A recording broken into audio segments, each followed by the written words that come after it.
Okay. I don't know if I had to make the presentation, the introduction in English or in Spanish. This is kind of rare to speak in English if we speak Spanish here. What, As what you do you wish, think? Luis. Okay, so let me proceed in Spanish because yeah, I think it's and for the presentation, Hernando will proceed in English, right? Yes. Okay. Okay, bueno. eh, bueno, bienvenidas, bienvenidos a esta última sesión de la serie de conferencias de invierno dedicadas a el desarrollo. Hemos tenido un viaje muy interesante por diversos lugares, diversos momentos de esta discusión sobre el desarrollo. Hemos visto no solamente el caso latinoamericano y de algunos países donde se destaca principalmente pues Colombia, Brasil, Argentina, eh, México también hablamos en la primera conferencia.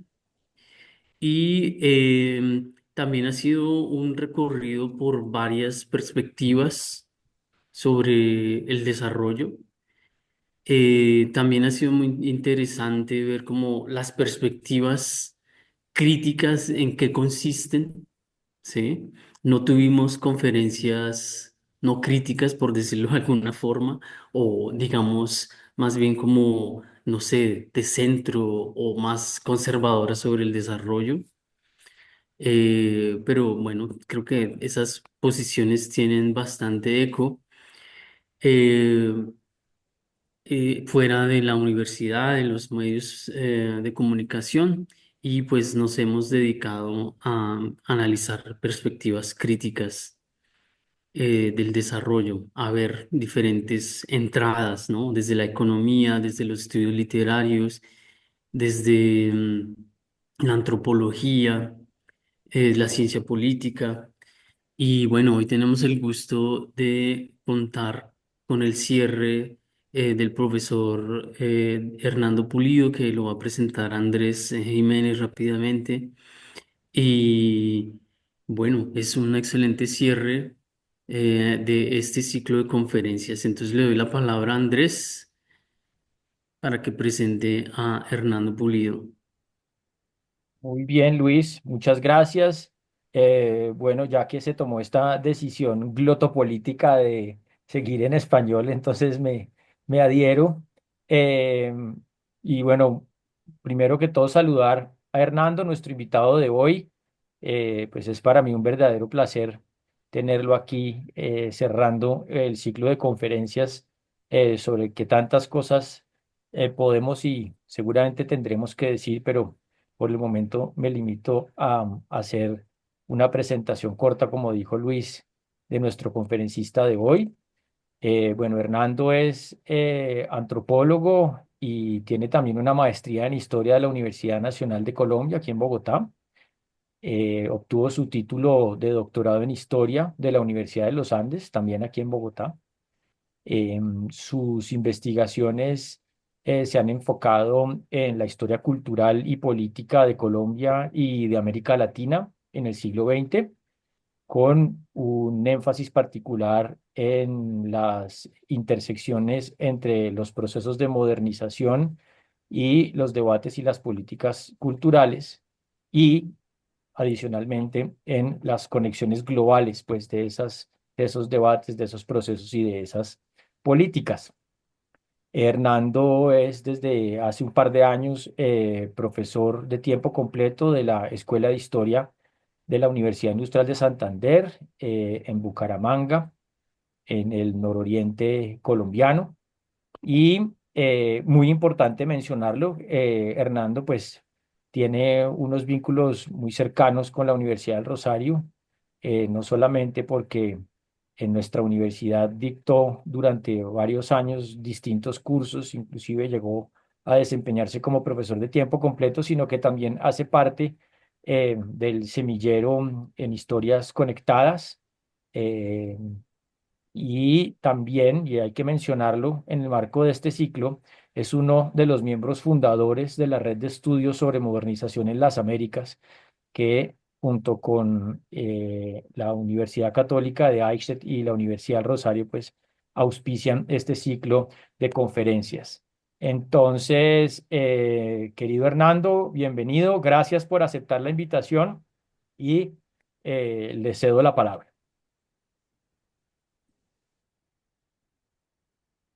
Ok, muchas gracias, pero ¿sigo en inglés o en español?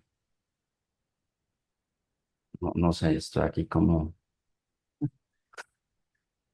Ok, ok, I will follow in English. Eh, Ok, okay, perfecto.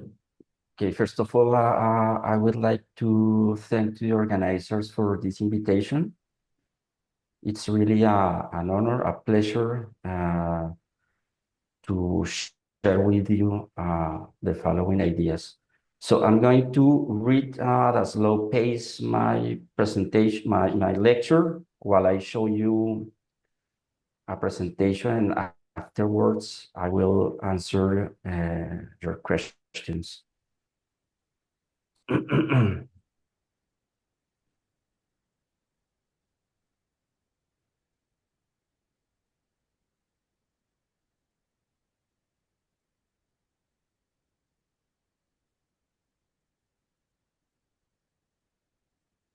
Okay, cultural politics and authoritarian modernization in Colombia during the mid-20th century. In an opinion column published in August 2023, renowned Colombian economist and historian Salomón Kalmanovich made the following assessment of Colombia's cultural landscape in the mid-20th century. Colombia was a cultural desert between 1946 and 1958.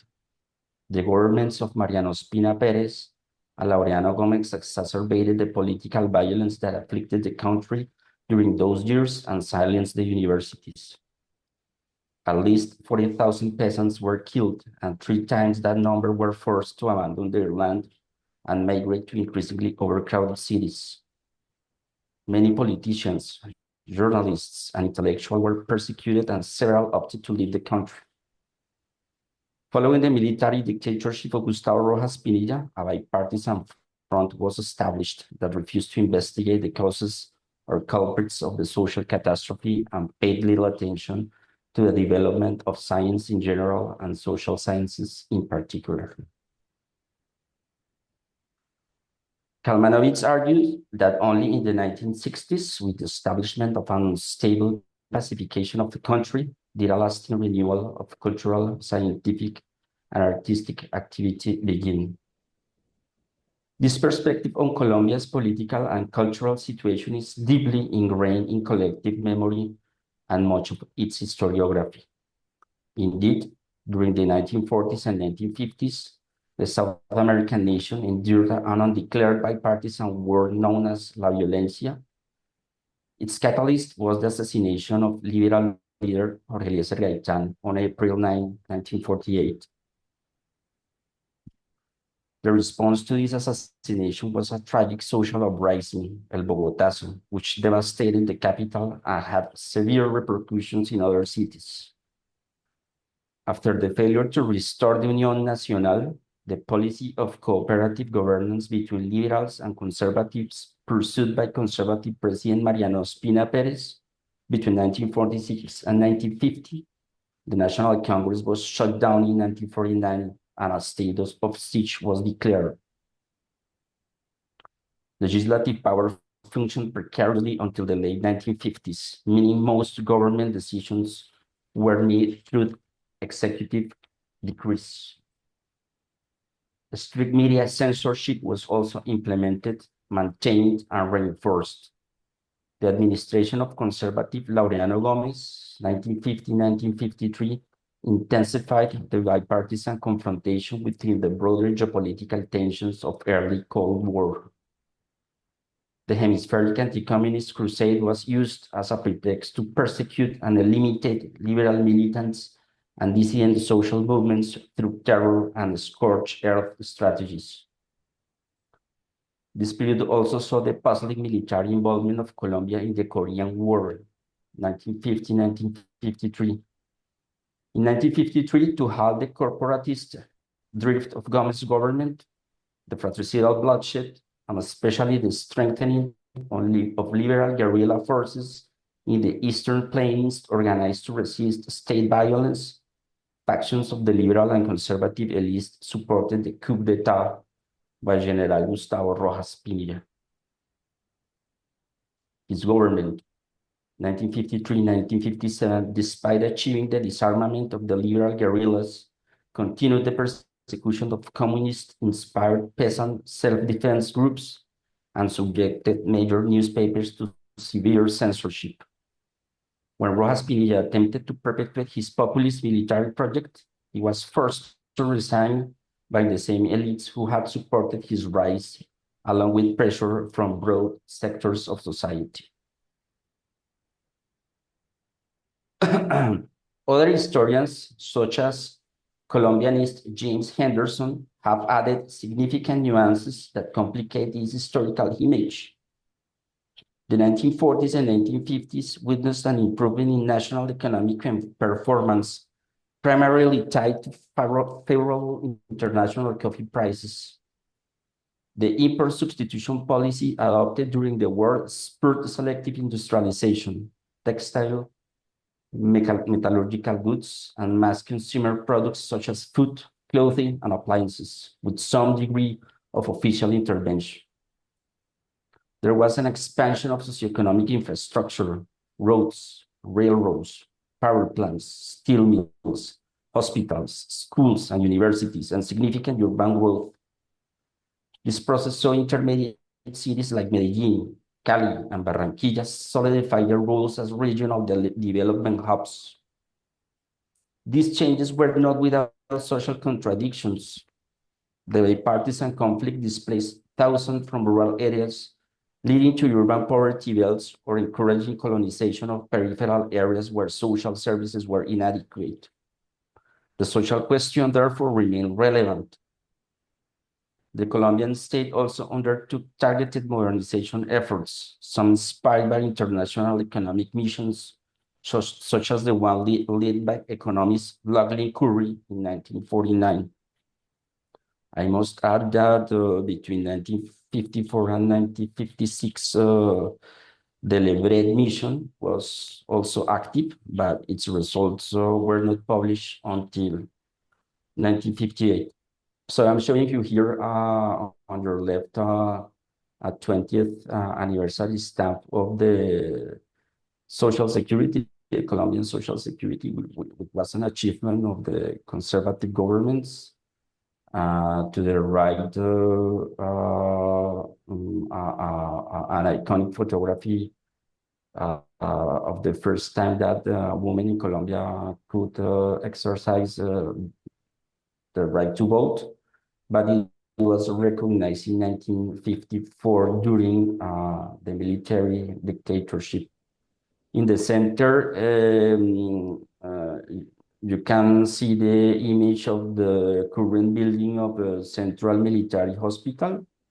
I chose this image, not the image of a train, of a power plant, because I was born there in the Central Military Hospital. My mother has told me that she was at that time a student at Universidad Nacional. She hasn't have enough resources, and the medical healthcare was very cheap there. So I think I have to thank Mr. Ospina and Mr. Gomez and Rojas Pinilla to be here with you at during this moment. Despite policies of cooptation, repression of peasant movements, and labor unions, initial steps were taken to create social security and rural education through long-lasting initiatives like the radio schools of Acción Cultural Popular, spearheaded by Catholic Church, and technical training via the Colombian Institute for Educational Credit and Technical Studies Abroad, ICETEX, its acronym in Spanish. Additionally, during this period, mass media became more established by under official censorship. Major radio networks, periodicals, commercial and educational cinema, and public television contributed to fostering, amidst sociopolitical fragmentation and geographical barriers, a growing sense of national community. Even under military dictatorship, a significant democratic achievement was made. Women's right to vote in 1954, though it was not implemented until late 1957. Finally, the state continued its role as a patron of national culture through cultural outreach programs inherited from the previous liberal republic's hegemony, 1930-1946. This included technical and cultural cooperation agreements with countries like United States and Francoist Spain. How can these seemingly contradictory historical processes be reconciled for analytical and interpretative purposes? How can we understand the coexistence of economic growth, socioeconomic infrastructure improvements, and a persistent public sphere, along with bipartisan violence, political sectarianism, and the authoritarian drift of national democracy? For several years, I have sought to address these questions by examining the politica cultural of the conservative governments of the 1940s and 1950s in its two prominent facets, for which the Spanish term does not distinguish. Cultural policy, meaning the official, mixed, or private actions aimed at preserving and promoting national culture associated with a humanistic conception, the products of fine arts, literature, folklore, and science, and the realm of culture as a field of contestation over meanings, discourses, and social practices through which shifts in social power are determined cultural politics. For this, I have drawn on the notion of authoritarian modernization, which borrows significantly from other theoretical proposals, such as Jeffrey Herb's reactionary modernism, designed to understand the role of science and culture in European fascist regimes, though mid-20th century Colombia was not fascist. Jorge Orlando Melo's concept of modernization by force, proposed in the 1990s to understand Colombia's mid-20th century contradictions, and the idea of conservative modernization, present in Brazilian historiography to connect the modernizing trajectory of the Latin American giant with its prolonged civil military dictatorship. Authoritarian modernization as an analytical tool allows us to glimpse the fundamental paradox of mid-20th century Colombia, which may not be limited to this historical period. The implementation of modernizing processes, infrastructure, scientific, technical, and even cultural, understood as a telos, or path with a predefined promise, namely to achieve a modern society and civilized status, but amidst democratic closures, reinforcement of inequitable sociopolitical hierarchies, and defensive cultural visions that seem to contradict modernity's very objectives. Authoritarian modernizations selectively use the means by which modernity is supposedly achieved: scientific technical advances, media, social engineering, state refinement, and economic expansion among the most prominent. It differs from the aforementioned notions in that, as stated, despite the exclusionary political sectarianism and concentration of power in the hands of the executive and conservative party, we are not dealing with a fascist totalitarian context. The Colombian state lacked the capacity to control and monitor its citizens to the point of suffocation. And at least rhetorically, conservative leaders always presented themselves as defenders of freedom, though they expressed distrust of liberal democracy, as seen with Laureano Gomez. On the other hand, modernization by force suggests a vertical top-down relationship between the state and Colombian society. For example, regional governments never reproduce central government policies without changes or resistance. More importantly, social sectors sought to engage in and influence modernizing processes. In this sense, the idea of force requires greater nuance. Lastly, in the Colombian context, the notion of conservative modernization may lead to ideological imprecision, as it is necessary to define conservative without equating it solely with the Conservative Party, which was hegemonic in the mid-20th century. It is likely that conservative beliefs and ideological stances transcended party lines and were shared by various sectors of national society. Of course, the concept of authoritarian modernization has its limitations and led itself to ambiguities. On one hand, it may imply a homogeneity that did not occur historically. Disagreements, resistances, and fragmentations were part of the multiple processes and spheres of social action involved in what we call modernization, and especially in the deployment of a cultural policy. Moreover, a delicate matter in theoretical and interpretative terms, authoritarian modernization could imply understanding Colombia's experience of modernity as deficient compared to some foreign civilizing model, which is not my intention.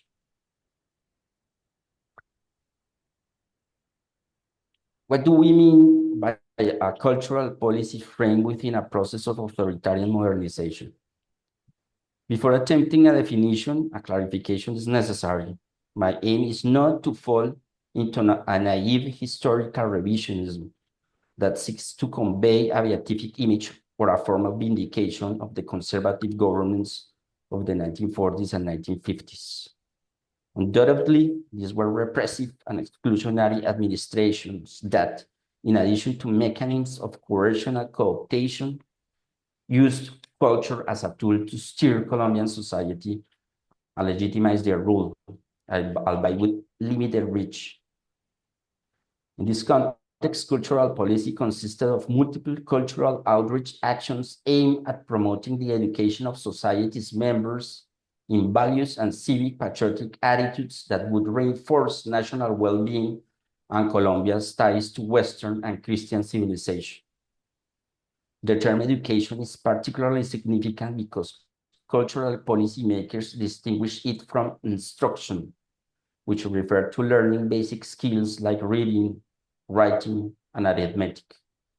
These skills were considered insufficient to educate citizens, was understood as an effort to civilize them. These actions were designed by the state through the Cultural Extension Department of the Ministry of National Education, MEN, its acronym in Spanish, but included cooperation with non-governmental actors, foreign governments, and multilateral organizations. They primarily involve activities such as lectures, artistic performances, theatrical productions, cultural and educational films, exhibitions, support for informal music and arts education schools, and the dissemination of publications as popular libraries and serialized magazines. These activities were often free or low cost and targeted both general and specialized audiences. The Cultural Extension Services collaborated with other entities affiliated with the MEN to support research and dissemination activities, such as the National Library and its regional library network, the Caro and Cuervo Institute, the Colombian Institute of Anthropology, created in 1952 with a folklore studies section. I want to highlight the creation of the Colombian Institute of Anthropology. It was was created during the worst days of violence under the Laureano Gomez Urdaneta regime. The Colombian Institute of Hispanic Culture, established in 1951 as an affiliate of its Spanish counterpart, and the Colombian Academies of History, Language, and exact physical and natural sciences. The cultural extension services were replicated in some departmental and municipal government secretariats across the country's main regions, as well as in universities. These entities operated with varying degrees of autonomy depending on their resources and logistical capacity. However, the broader cultural outreach initiatives were decided and carried out from Bogotá, reflecting the entrenched political administrative centralism of the Colombian state.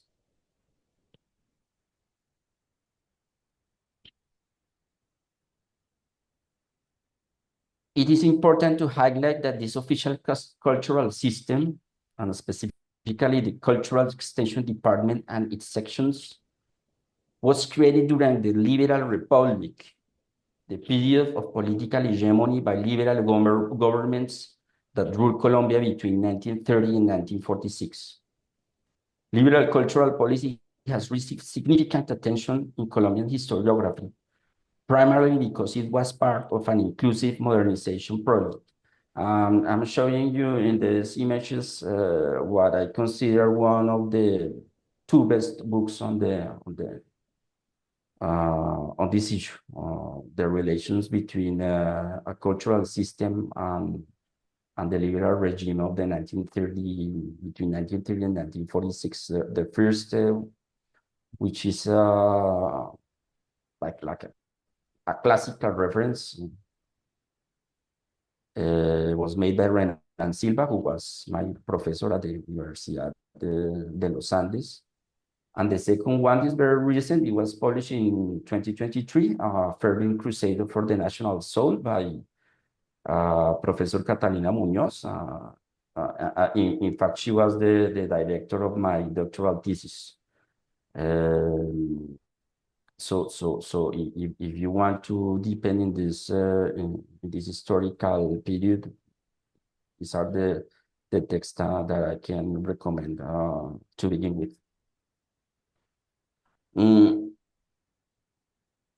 This project revalued popular culture as the foundation of the nation and sought to broaden access for the poorest sectors to artistic and cultural expressions previously reserved for the elite, though not without contradictions. In contrast, studies on the cultural policy of conservative governments are scarce, and it has been even suggested that in a fit of political ideological opposition, conservatives dismantled the initiatives developed by liberal officials. My research has sought to demonstrate that, broadly speaking, this cultural system persisted into the mid-20th century, and that changes to its organizational structure, creation, elimination, or merging of initiatives and cultural entities were not solely driven by partisan disputes, but also by administrative and financial pressures. The Cultural Extension Service of the Ministry of National Education underwent several name changes during the 1940s and 1950s, but always retaining this concept of cultural extension or cultural outreach, and it remained active until 1968, when it was replaced by the Colombian Institute of Culture, Colcultura. It was established like a decentralized entity that was tasked with the promoting of Colombian culture and the arts, and it was replaced. It was in the 1990s, Andres, 1980s, by the current Ministry of Culture. 90s. 90s.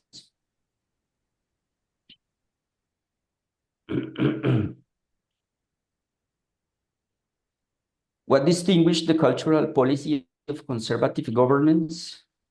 A primary distinctive aspect lay in their political ideological foundations, which initially sought to correct what were perceived as the materialistic and corrupting deviations of liberal governments.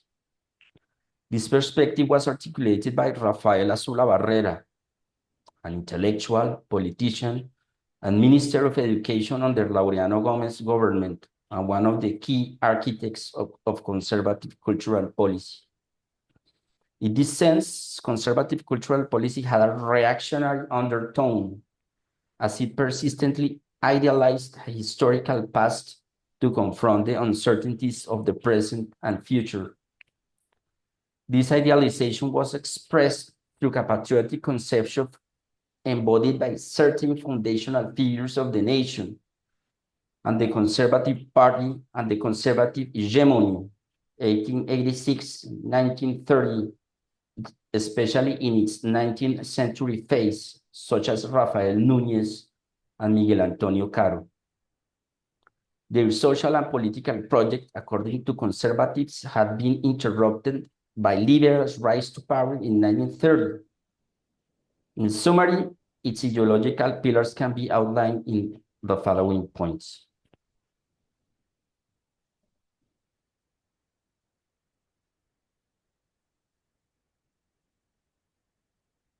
First, cultural nationalism with hierarchical layers of meaning. The state is presented as the principal patron of national culture.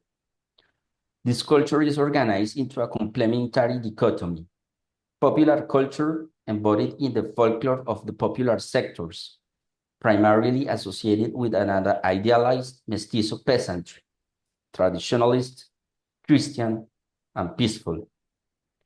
This folklorization of the popular includes other groups, such as Afro-Colombians, but excludes indigenous peoples, whose contemporary cultural distinctiveness is relegated to ethnological studies, as it contrasts with mestizo folklore. Meanwhile, the pre-Columbian indigenous past is idealized also, particularly the great civilizations encountered by Spanish conquistadors, such as the Chibchas. Opposing popular culture is high culture, which holds universal significance and is associated with Western civilization. The role of the centers of high culture tied to the Ministry of National Education was to refine popular cultures and elevate their most authentic elements to the level of national culture. Thus, the most genuine cultural traits of Colombia would underscore its contributions and connections to Western universality.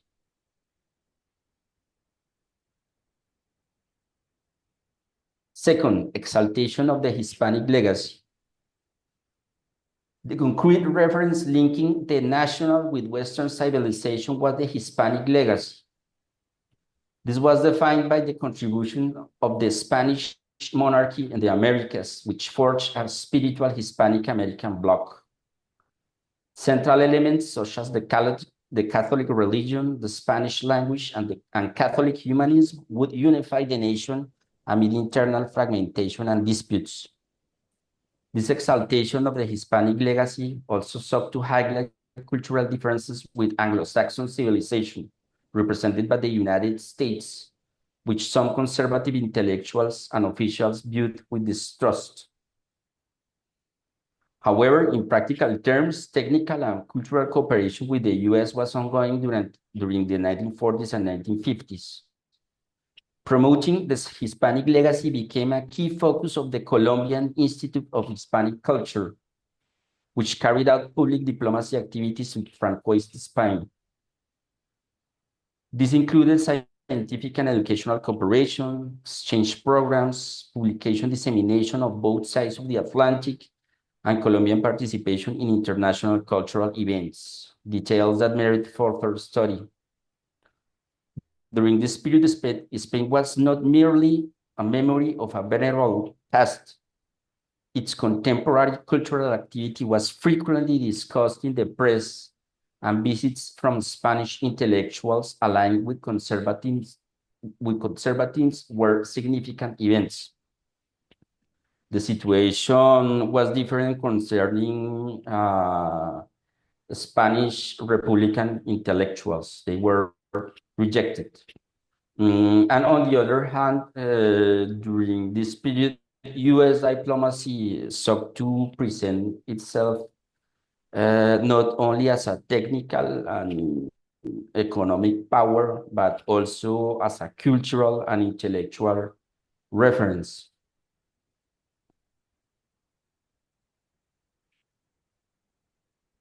Third, right-wing Bolivarianism. The figure of Simón Bolívar was the subject of a true cult within the conservative cultural policy, something that is quite weak in contemporary Colombia. The Venezuelan hero was presented as an example of exceptional individuality, the seed of Colombian nationality, and a link to other South American nations. Two aspects stand out in this discourse. First, Bolívar's liberating work, which secured independence for Colombia and other nations in the region, reinforced South American brotherhood, promoting mutual ties and overcoming potential differences. Second, Bolívar was seen as a source of legitimacy for centralized governments with strong authority. For example, Gustavo Rojas Pinilla used extensively the image of Simón Bolívar, as we can see in this photograph of 1955 to commemorate the first year of public television, which was initiated during the military regime. However, as some might already have noticed, this right Bolivarianism created a contradiction when attempting to reconcile it with the exaltation of the Hispanic legacy. Because how was it possible to praise Bolívar, a principal figure in the independence campaigns against Spanish rule, while also glorifying the civilizing mission of the Spanish Empire? This dilemma was resolved by reviving a solution offered by 19th century conservative historiography studied by historian Andrés Jiménez.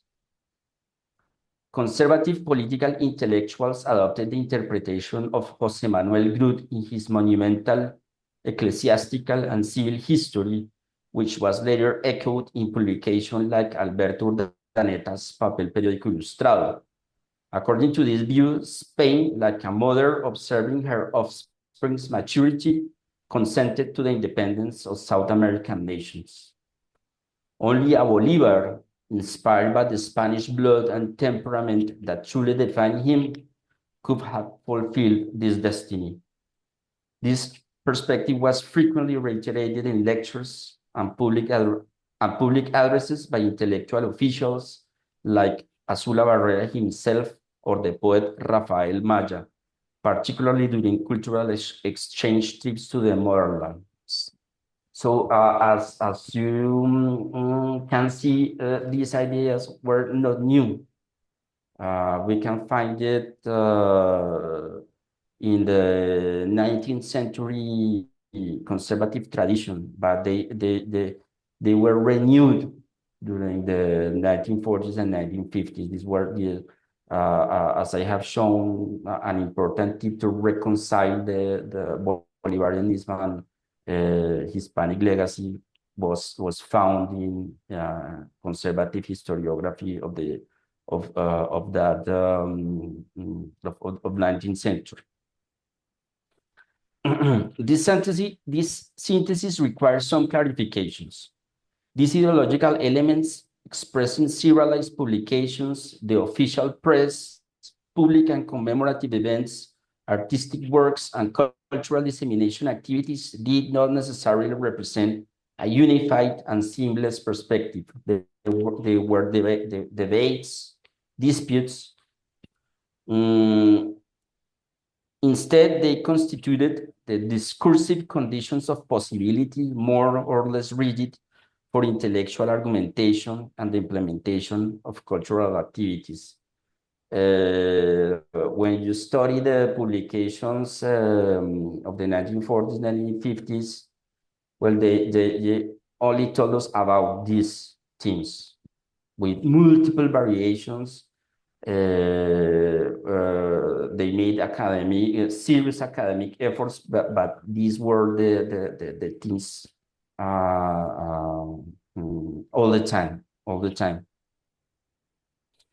Furthermore, these ideological references, which I may have presented in an overly schematic manner, evolved over time in response to political circumstances, internal disputes within the Conservative Party, and economic and administrative constraints of the period.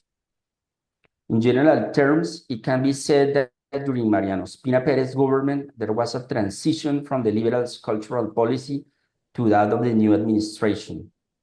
Official activities already underway were continued, albeit with changes in the leadership of the Cultural Extension Department and its internal sections. This momentum was abruptly disrupted by the impact of El Bogotazo.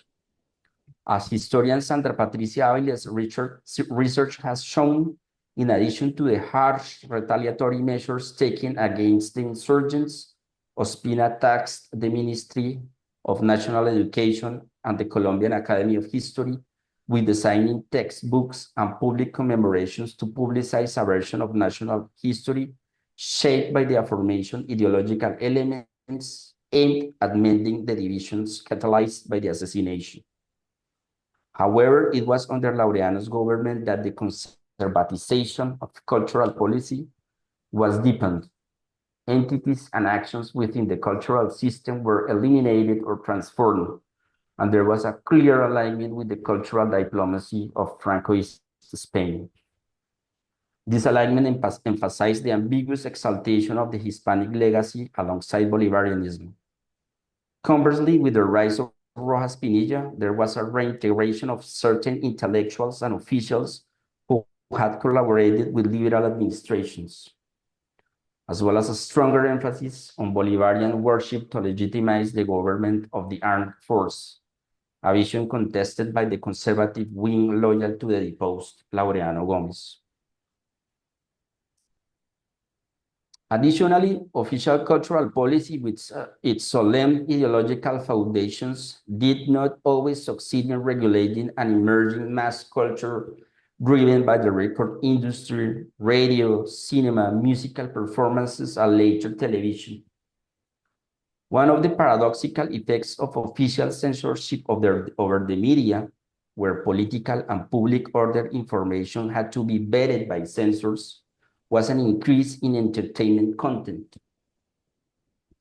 In the production and reception of these contents, tensions emerged between nationalist cultural currents and the global trends and fashions of the time. I must add that during the governments of Laureano Gómez and Rojas Pinilla, media censorship was solidified by the creation, first of all, of the State Information Press Office, ODIPE, by its acronym in Spanish. And this entity was revived and strengthened by the government of Rojas Pinilla and renamed State Information and Propaganda Directorate, DINAPE. It is also striking that, apart from the official press and public statements by government leaders, anti-communism was not explicitly present in the ideological tenets of conservative historical policy. Perhaps by focusing on reflections about the Hispanic roots of Colombian culture, the countless facets of folkloric expressions, and the cohesive influence of Bolivarian thought, it was possible to combat the civilizational enemy without directly naming it. However, in US archives, there is limited evidence of anti-communist motives, indicating the existence of Black propaganda strategies through distribution of pamphlets and flyers among peasants, labor unions, student organizations. These observations have led me to conclude that understanding the conservatives' cultural policy cannot be limited to an enumeration of ideological lines. Therefore, a second aspect of distinction lies in reconstructing its concrete application, highlighting the material and logistical elements most relevant to its execution as propaganda cultural, which was the historical term that you can find in the archival sources, propaganda cultural. In this way, we can better understand its integration into a process of authoritarian modernization, as it selectively utilized channels and tools within the public sphere of the mid-20th century Colombia. At this point, I wonder if we have to rethink for the Colombian or Latin American context proposal like ones of Habermas on the historical constitution of a rational and a free public sphere, or Bourdieu's on the autonomy of the intellectual field as markers of modernity. Is it possible to think in non-deficit terms about experiences of modernity where these structures might have had divergent historical developments, like a theoretical question? Therefore, to finish this presentation, I would like to offer a concise depiction of one of the best documented facets of the conservative cultural policy, the cultural publications, one of the most significant initiatives of the period.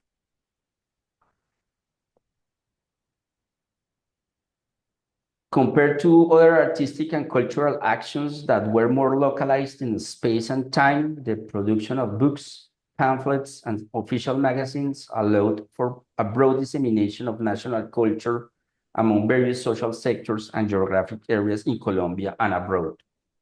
Despite logistical challenges, the distribution of collection of books and official magazines sponsored by the Ministry of National Education through the Cultural Extension Division achieved a considerable degree of effectiveness.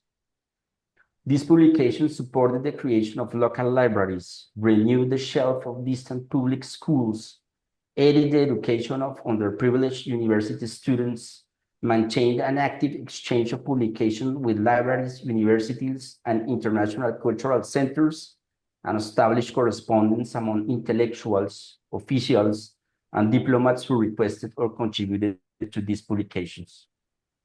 The dissemination of publication and the promotion of reading gained particular significance in a country that was urbanizing and improving its literacy rates despite political unrest and public order disturbances. The publications produced by the Ministry of National Education between 1946 and 1957 were funded through the rotating publication fund for distribution among non-specialist readers. This entity was created in 1942 under the administration of Eduardo Santos as part of the Popular Cultural section of the Department of Cultural Extension and Fine Arts, which included the Publications Division. During Mariano Espina Perez's government, the Publications section of Cultural Extension, through the rotating fund, continued publishing popular libraries and mass distribution magazines that had gained national and international recognition during the liberal administrations.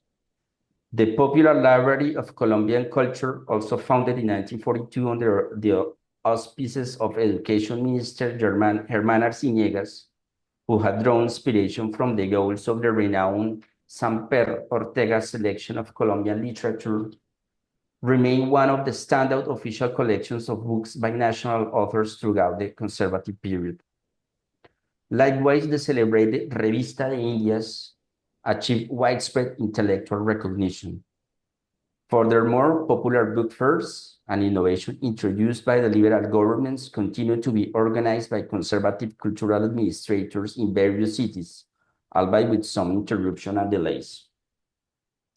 However, the publication policy of conservative governments did not merely continue the lines established by their liberal predecessors without adjustments. Significant administrative and ideological transformation occurred in their efforts to conservatize Colombian culture and consequently the institutional apparatus responsible for leading it. The administration of Laureano Gomez implemented a series of changes that marked a crucial turning point in the dissemination of books and official magazines financed by the rotating fund.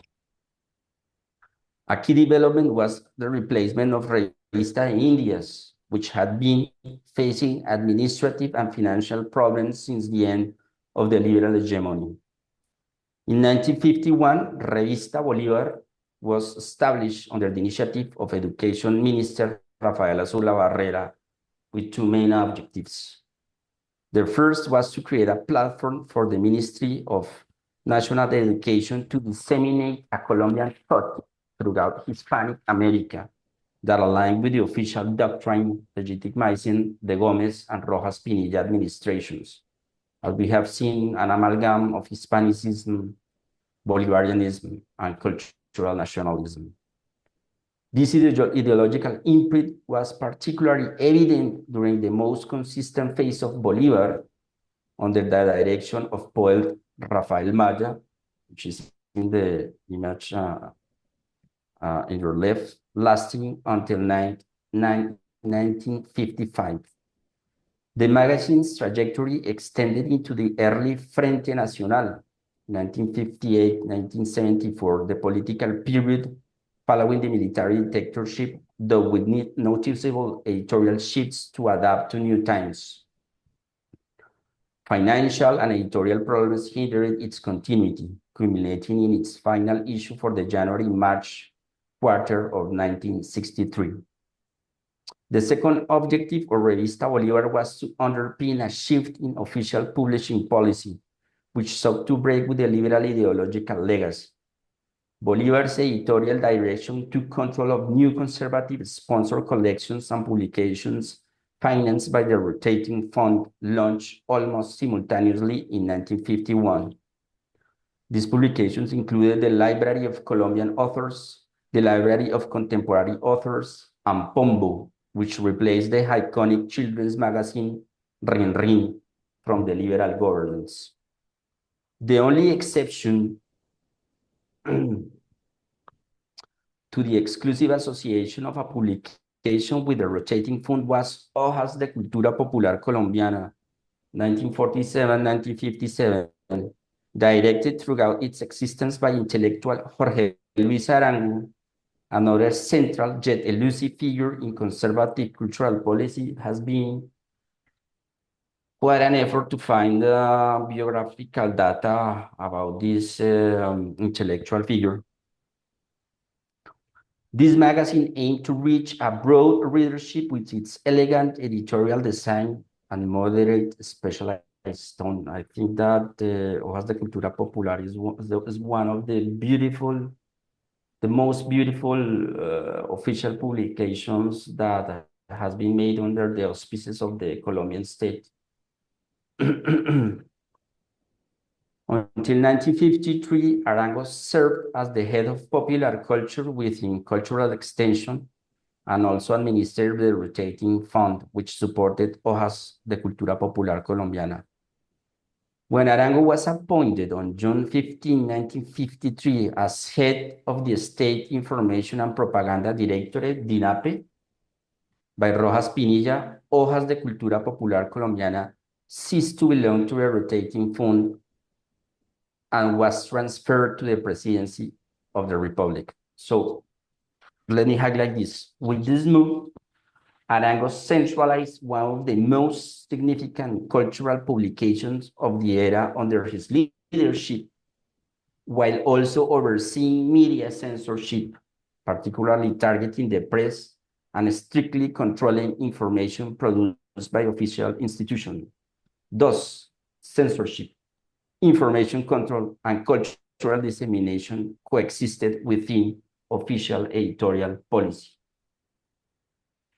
The various directors of cultural extension were responsible for determining the distribution of official books and publications. Similarly, decisions were also made by the leadership of Bolivar Magazine and the National Library. These decisions were primarily based on a specific social demand, both Colombian and international, largely for free materials. Examining this demand revealed the expectation that various institutional and social actors had regarding the regular acquisition of the Ministry of National Education mass distribution publications and the justifications they provided for the bibliographic requests.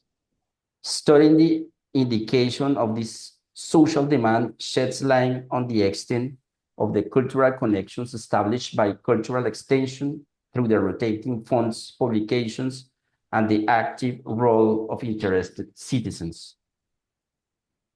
It should be noted that behind the decision to send or deny the shipment of books, there was a degree of strategic calculation by the leadership. They often considered the prestige and the strategic value of a correspondent. However, responses to demand follow a relatively broad criteria, with logistical and economic considerations also coming into play. This included the availability of books and magazines stored by the rotating fund at a given time and the capacity to fulfill requests for specific titles. National public and private schools, colleges, and universities were the most prominent requesters of official bibliographies and received significant attention from cultural extension.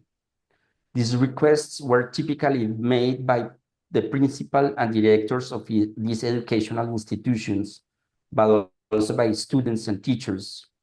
Many university sector requests came directly from students who often cited financial constraints, the need for books to support their professional training, or the desire to achieve intellectual and personal development goals. A surprising aspect of the requests from educational institutions was the number originating abroad, mostly from primary and university students in various Latin American countries. This request combined economic need, academic interest, and appeals to Americanist solidarity. However, it is unclear how students learn about the Colombian government publication campaigns.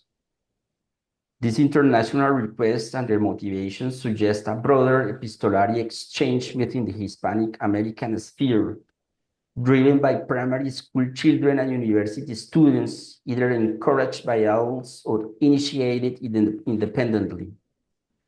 One example of the messages that eloquently articulated American relations as an argument to persuade Colombian officials came from Honduras.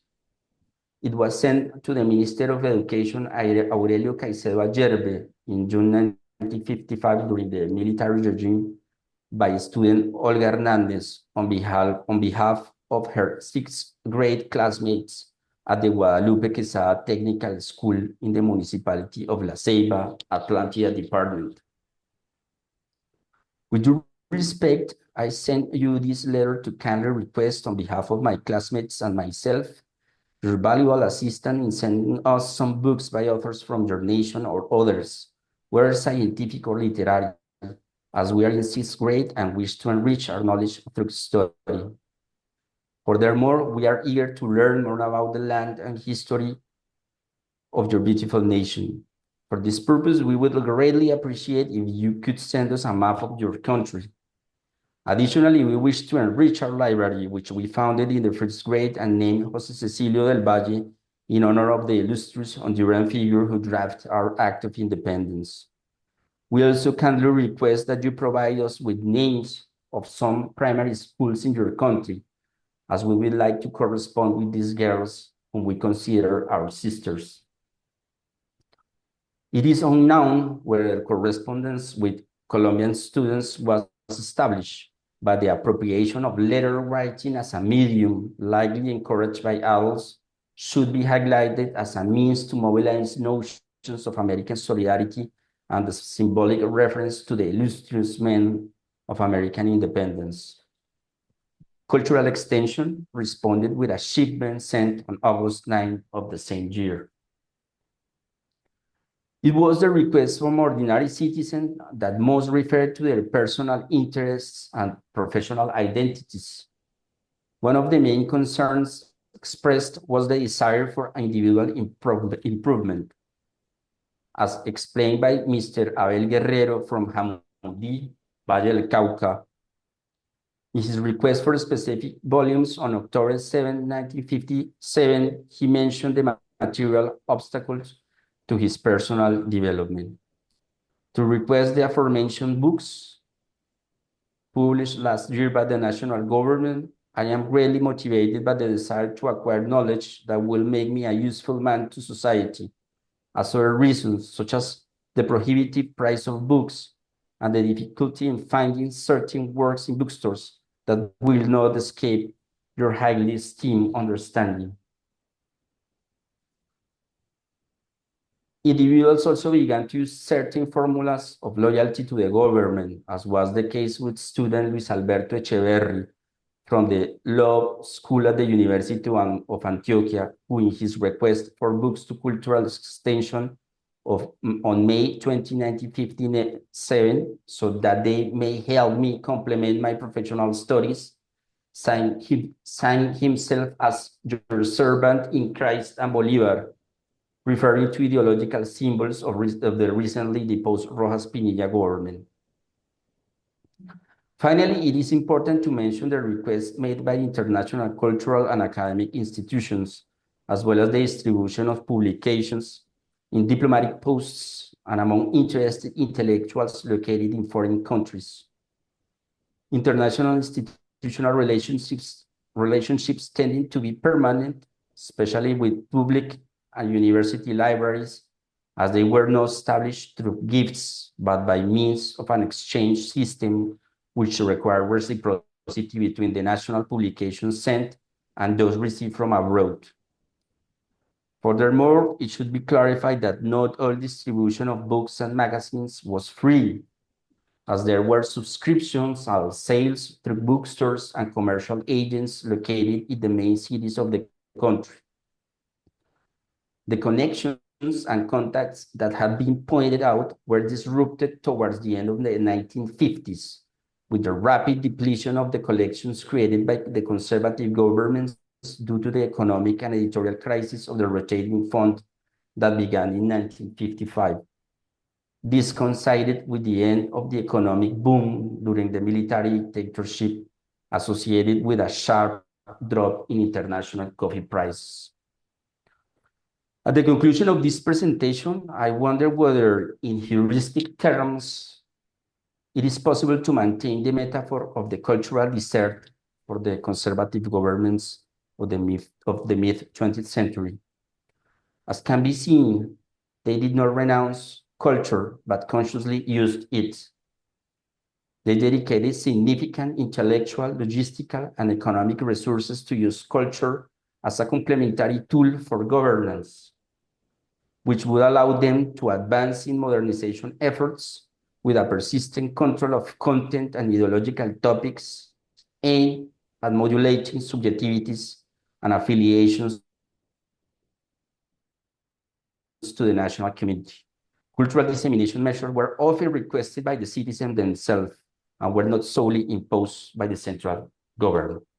Thank you very much. Thank you, Professor Pulido. Can you hear me? Yes? Okay. Thank you, Professor Pulido, for your interesting presentation. Do you have oh, what happened here? Okay. I know, I'm here. Sorry. So we're gonna have 25 minutes around to hear some questions and your responses.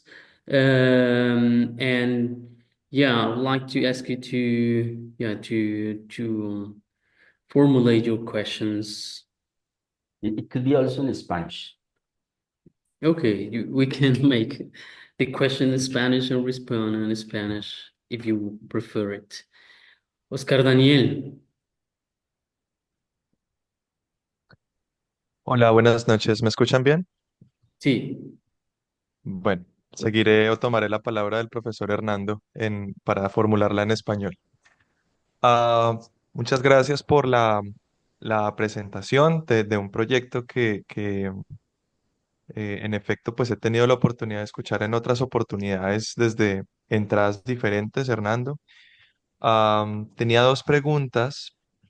La primera, en diálogo con uno de los libros que nos presentabas sobre las políticas culturales en los gobiernos liberales, que es el de Catalina Muñoz, y pues una inquietud sobre las capacidades del Estado para alcanzar o llegar al territorio a través de estas políticas culturales, que creo que tenía mucho que ver con la última parte de la presentación, de dónde se reciben las cartas, de dónde se reciben las peticiones, porque creo que una de como de los hallazgos de Catalina en su trabajo era que buena parte de las políticas liberales estaban más concentradas en el interior, ¿no? Como en la zona del altiplano, incluso algunos proyectos icónicos o representativos se quedaron muy ahí, y no sé si hay alguna variación con lo que hacen los gobiernos conservadores posteriores, teniendo en cuenta que ya están en un contexto de violencias mucho más intensificadas, y si eso se vuelve como una limitante para alcanzar el territorio y localizar algunos de esos experimentos o laboratorios de ingeniería social y de política cultural más allá del centro. Y la segunda pregunta tiene que ver con las audiencias de los programas y de las campañas. Si has tenido oportunidad de verlas o de diferenciarlas en términos de clase, en términos de ocupación, porque también es un contexto donde capitalizar audiencias a través de entretenimiento y de productos culturales es una de las prioridades, ¿no? Como en la batalla cultural o de la Guerra Fría cultural incluso. Entonces, si has identificado si hay audiencias como más afines a la producción cultural española, y quizá otras que sean más afines a la producción norteamericana, que también está pues inundando la región con todo tipo de contenidos. Si se puede ver algo dentro del archivo trabajado con relación a las tendencias como a la segmentación de las audiencias. Me parecería interesante como trabajar en ese tema de los usuarios mismos de las políticas culturales. Y pues nada, simplemente que me parece que queda como abierto el interés para próximas investigaciones, incluso de qué pasó con las políticas culturales en un ámbito más tecnocrático como el del Frente Nacional, ¿no? O sea, que eso también cómo se retoma, y esa institucionalidad, si permanece o cuáles son las nuevas dinámicas que agarra una vez superado o en proceso de superación de esa confrontación tan fuerte de los 40 y 50. Gracias. muchas gracias, Oscar Daniel. Escuchamos las dos preguntas que están anunciadas. Creo que fue primero Cristian y después Andrés. Bueno, buenas tardes, espero que estén bien. Muchas gracias a Hernando por la presentación, muy interesante. Y bueno, saludo a los colegas de Silas que hace mucho tiempo, los y las colegas que hace mucho tiempo que no nos vemos. Tengo dos preguntas para Hernando muy cortas. La primera es sobre el concepto como tal de modernización autoritaria.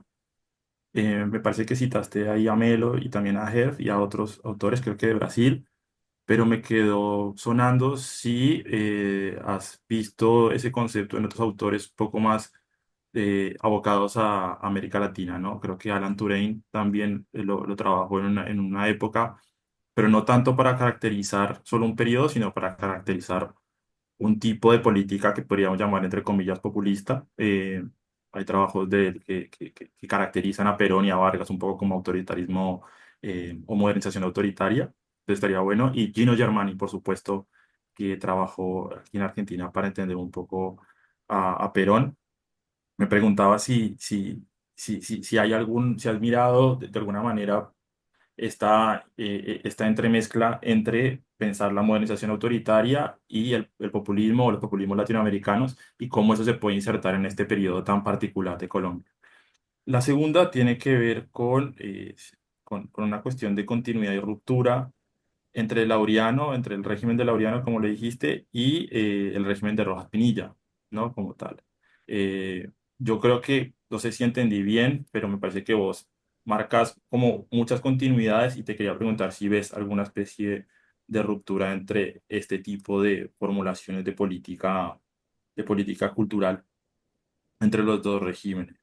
Y una última pregunta, si queda tiempo, es cómo en este periodo ves la tensión entre el nacionalismo y el panhispanismo o hispanismo, cómo se ve reflejado en los productos y en el archivo que tú vas observando constantemente, porque me pareció muy interesante la solución que muestras de cómo rescatar a Bolívar, ¿no? Como si fuera eh, un ejemplo de que Colombia hubiera sido como emancipada, llegada a la edad madura para después ser emancipada por Bolívar, pero no sé si hay otros movimientos que logren hacer articulable el nacionalismo colombiano y el panhispanismo tan característico de los conservadores. Bueno, muchas Gracias. gracias. Si escuchamos la última pregunta de Andrés y después le pedimos a Hernando que responda concretamente, si se puede. Seré breve, sí, seré breve. Perfecto, muchas gracias Luis. Y bueno, Hernando, muchas gracias también a usted, por supuesto. Pues nosotros hemos conversado varias veces sobre estos temas y buena parte de esas conversaciones han tenido que ver con, vamos, ciertas semejanzas que uno encuentra en una especie de esfuerzo por caracterizar como algo, como unas edades medias colombianas, ¿sí? Como unas épocas de oscurantismo, de antimodernismo, ¿sí? Pues yo lo vi de manera muy clara, por supuesto, en la regeneración, que es el periodo del 19 en el que más me he concentrado, pero también lo encuentra uno en en su periodo. Y es interesante, pues uno, desde un punto de vista comparado, no de pronto en espacios geográficos, pero sí en momentos distintos o sobre periodos distintos que se digan cosas tan parecidas.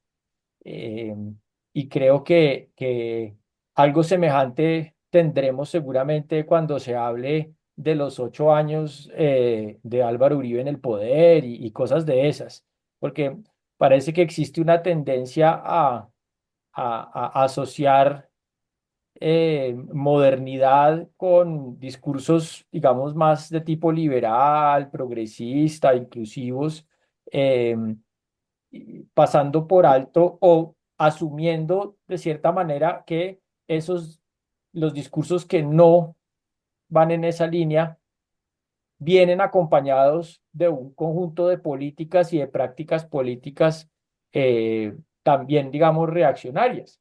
Y lo que uno ve pues es algo mucho más variado. Y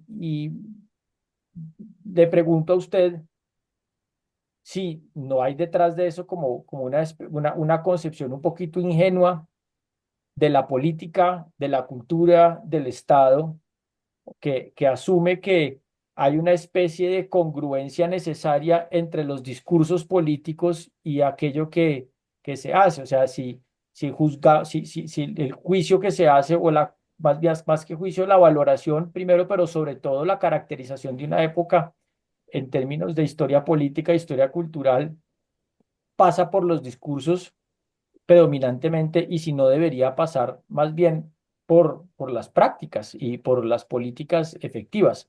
Esa sería una. La otra retoma lo que decía Cristian, y que en gran parte es lo que ha inspirado estas conferencias y también pues las discusiones que hemos tenido en el marco de la red de estudios sobre modernización, y es eh, cómo interpretar desde el punto de vista histórico esas especies, esas continuidades, ¿sí? ¿Qué tenemos? Como relevos, o diría uno, cooptación, y cambio de color político de iniciativas anteriores. Usted que en el compilado de Colombia Conectada contribuyó con ese texto sobre la revista Bolívar, ¿sí? Si uno la compara con la de Samper Ortega de la República Liberal Senderos, creo que se llamaba, que era también una revista de alta cultura, pues encuentra también muchas semejanzas, ¿sí? Entonces, ya saliéndonos de esa caracterización de periodos en concreto y volviendo a la pregunta inicial de tratar de mirar eso en una duración un poquito más larga, ¿cómo cree usted que podríamos nosotros hacer una historia de, de esas continuidades? Esas serían las dos preguntas. Bueno, voy a intentar ser muy sintético y les agradezco mucho sus inquietudes y sus preguntas. Daniel, yo realmente, o sea, ¿qué es lo que pasa con este tema? Que el archivo tiene muchas fragmentaciones, entonces es complicado, digamos, hacer un rastreo así bien sistemático de lo que eran las audiencias de estas políticas culturales o de pronto de las intervenciones desde la política cultural hispánica o estadounidense. Evidentemente el archivo estadounidense está mucho mejor, pero yo he encontrado, por ejemplo, peticiones de los rincones más apartados del país pidiendo libros, pidiendo revistas, eso sí, de públicos como muy definidos, como muy del sector, son estudiantes, son universitarios, o incluso me he encontrado con cartas llamémoslas así, como intelectuales locales que quieren hacer una biblioteca local en una pequeña oficina, ¿sí? Pero entonces yo lo he encontrado en muchas partes, digamos, que uno considera que son periféricas, no necesariamente digamos, en el centro del país. Yo no tengo tan claro, pero supongo que sí, como la violencia política pudo haber afectado a esa política. Yo pienso que sí, evidentemente, ¿no?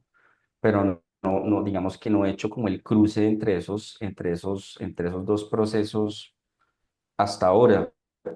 Y lo otro es que respecto a la cuestión de Estados Unidos y España, digamos que el gobierno colombiano, inclusive el de Laureano Gómez, estaban jugando, siempre jugaron como en una posición muy, llamémoslo así, estratégica, en el sentido de que, por ejemplo, un Laureano Gómez está estrechando lazos con la España franquista y los embajadores norteamericanos lo comentan así como con cierta sospecha y al mismo tiempo está mandando tropas a Corea para satisfacer, digamos, a los Estados Unidos. Digamos, es un juego diplomático que tenía cierto cálculo, ¿no? Y también uno ve, por ejemplo, siendo una potencia, ¿no? En ese momento ya consolidada, al menos a nivel hemisférico, la necesidad de los Estados Unidos por congraciarse de alguna manera o por atraer o por convencer a las audiencias colombianas. Y le tiraban sobre todo a los estudiantes, a los intelectuales, a los funcionarios públicos, ¿no? Y a los trabajadores, es decir, a los primeros, pues para convencerlos de que Estados Unidos era un referente civilizatorio, porque la crítica que le hacían los intelectuales conservadores es que los estadounidenses eran materialistas, ¿no? Y a los estudiantes y a los trabajadores, pues porque estaban, digamos, esa era la gente que podía era más susceptible al contagio comunista, por así decirlo, ¿sí? Y a mí me parece que los públicos, imaginémonos un poco, pues eran también, digamos, utilitaristas, digamos, lo que les ofrecían ellos lo cogían, ¿sí? Sin hacer, digamos, una preferencia, sobre todo los grandes públicos. Si me sirve, pues yo lo cojo y lo aprovecho. Tal vez las divisiones como señalé, entre Estados Unidos y España, pues sí había unos intelectuales que la veían con más desconfianza y ciertos funcionarios que eran más proclives a España también por la cuestión del idioma, ¿no? Y uno también ve un esfuerzo muy grande, por ejemplo, de los Estados Unidos por enseñar inglés, ¿no? Que el inglés se popularizara. Entonces, Estados Unidos, por ejemplo, en ese momento, su superioridad cultural, intelectual, como tal vez nosotros pensamos en este momento, no era clara, no era clara. Y España era un referente muy fuerte, como lo va a seguir siendo durante mucho tiempo para Colombia, en todo sentido, artístico, cultural, intelectual, hasta yo creo que la década del 90, cuando, por razones que desconozco, pues ya no tiene el mismo impacto en América Latina, pero era muy fuerte. Y yo creo que había llamémoslo una especie al menos a nivel de las Américas, incluso con participación de intelectuales europeos, una especie como de comunidad intelectual y de referentes que era, digamos, interesada por lo hispánico, realmente, ¿no? Lo veían como un factor, digamos, de modernización real. Nosotros ahora lo vemos como una antiguaya, ¿no? Como algo, ¿no? Algo vetusto, pero en esa época no lo era, o sea, realmente era un referente de avance. Mm, ¿Qué pasa con la política del Frente Nacional? No se ha trabajado por también una cuestión de archivo, Daniel, porque los archivos de Colcultura no están en el Archivo General de la Nación, sino parece que están por allá en una bodega, en no sé dónde, y son enormes. Es decir, y no ha habido manera de meterle la mano a eso hasta ahora, hasta donde yo sé, digamos, ese es un campo que está abierto. Todo lo que hizo Cultura en términos de política cultural. No, Cristian, yo debo decirle que yo he avanzado poco a poco con la cuestión de la reflexión conceptual. Un poco esta discusión la empezamos a tomar con el grupo de Andrés. Digamos que Andrés fue, en mi tesis doctoral original, este problema no estaba. Y yo estoy en mora como Andrés me ha presionado suavemente durante todos estos años para que publique eso. Entonces, en el momento en que me siente a reescribir eso, tengo que meter esta reflexión conceptual que es muy interesante por la cuestión de modernización, modernidad, las distintas corrientes que han hablado de esa cuestión, pero lo que yo quisiera, independientemente como el referente, y por eso escogí autoritaria, porque, por ejemplo, hubo trabajos en los que yo utilicé mucho el concepto del Brasil, sobre todo es intentar señalar dos cosas. Primero, que los conservadores usan la cultura, porque no sé si ustedes se acuerdan de ese decálogo de Humberto Eco para caracterizar el fascismo, donde en uno de los puntos Eco decía, no, es que los fascistas y los conservadores son negados para la cultura, no, eso no es cierto. Eso no es cierto. La han usado, obviamente, desde su perspectiva, ¿no? Y lo otro, intentar brindar una versión de la experiencia de la modernidad que no sea carencial, digamos, en términos de los referentes civilizatorios usuales que son, pues, Europa y Estados Unidos, ¿sí? Esencialmente, sino tal vez encontrar Y en este sentido, por ejemplo, sí he empezado a hacer algunas conexiones entre esas modernizaciones autoritarias y el populismo, pero sobre todo basándome en los trabajos de Federico Finkelstein, que me han parecido como muy buenos, muy chéveres, porque él hace la conexión y él también defiende como esa idea de que hay una experiencia populista propiamente latinoamericana y no como el referente únicamente desde afuera, ¿no? Entonces eso es un poco en lo que yo he avanzado. Y las rupturas, digamos, no fueron muchas entre la transición de Laureano Gómez y Rojas Pinilla por un factor fundamental. y es que Rafael Azula Barrera siguió participando en el gobierno de Rojas Pinilla, siendo una persona, digamos, clave para la cuestión de, sobre todo, del contacto entre España y Colombia. O sea, se le pide, se le solicita, casi que se le ruega. La gente del Instituto de Cultura Hispánica, él fue director de ese instituto, le dice, no, por favor, manténgase, no sé qué, y él un poco como que, sí, un poco por su deber también, como con el Estado colombiano y las relaciones que tenía, pues sigue y continúa. Sí hubo otras rupturas, pero son sobre todo, uno las ve, por ejemplo, a través de los textos de Gómez Hijo, ¿no? Atacando, por ejemplo, el bolivarianismo de Rojas Pinilla, que es uno sobre ilegítimo, no sé qué, pero sí hay unas continuidades muy importantes. Entonces, con eso me dirijo como ya para terminar a las inquietudes de Andrés.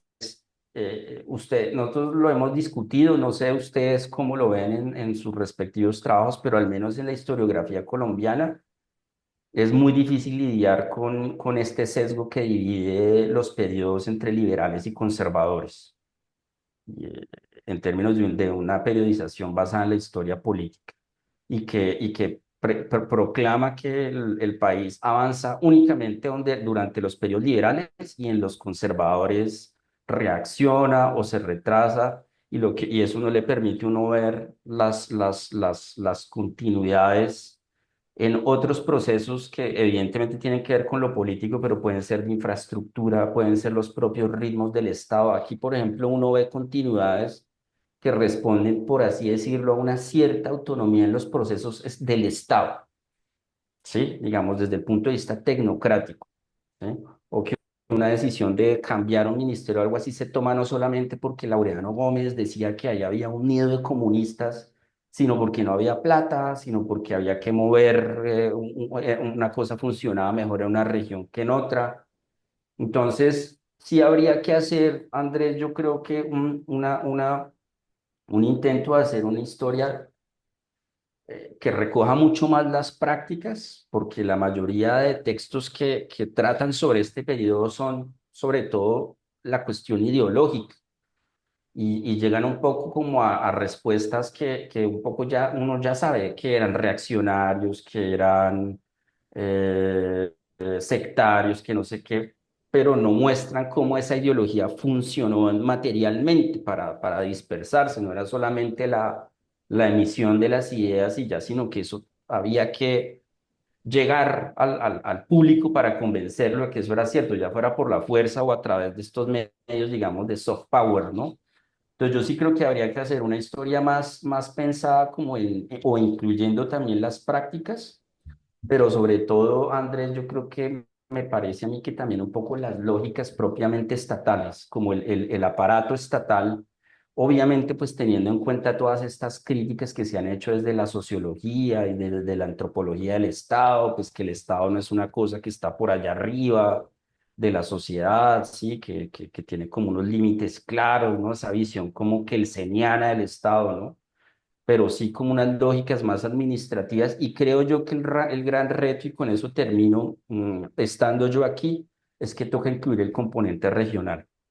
Digamos, casi siempre la cuestión es que miramos los procesos desde el Estado central, pero no sabemos cómo funcionaron en región. Ahorita alguien hizo una maestría sobre publicaciones en región, me consultó y me comentó los resultados y yo me quedé, pues, esta región en la que estoy yo, en Santander, miro varias regiones, Antioquia, tienen unas dinámicas propias, diferentes, unos intereses propios, a veces o a veces no, sintonizados con lo que se dice desde el Estado central. No sé, espero haberles contestado. Muy amables, de verdad, por la oportunidad. Me siento muy honrado de haber terminado este ciclo de conferencias. Le agradezco mucho a Andrés, a Oscar, a Tomás, a Miriam, a Luis, a todos los organizadores por haberme invitado y, por supuesto, a Aishtat. Muy gentiles, de verdad. Excelente, Hernando. Muy precisas, muy iluminadoras esas respuestas, muy animan realmente a seguir con el tema. Entonces, aquí nos podríamos quedar mucho más tiempo, pero creo que el